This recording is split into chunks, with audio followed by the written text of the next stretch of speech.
এটা ডিমের ক্যারামিটটা বানিয়ে ফেললাম। নতুন নতুন রেসিপি পাওয়ার জন্য চ্যানেলটাকে সাবস্ক্রাইব করে রাখবেন। ভালো লাগলে একটা লাইক, শেয়ার, কমেন্ট করবেন। এই রেসিপিটা বানাবার জন্য প্রথম থেকে শেষ পর্যন্ত দেখতে হবে কিভাবে বানিয়েছি। এই রেসিপিটা বানানো যাক।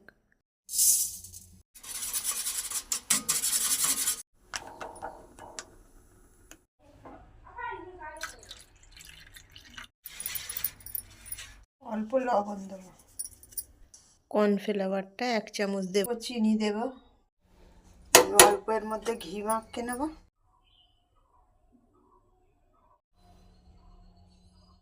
এর মধ্যে জলটা গরম করতে দিয়েছি, মিশ্রণটা ডিমের এর মধ্যে ঢেলে দেবো। এর ঢাকনাটা বন্ধ করে দেবো, মধ্যে বসিয়ে দেবো।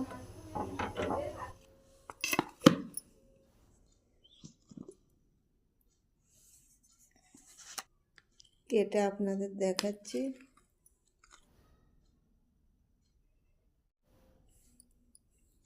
হেব্বি সুন্দর হয়েছে।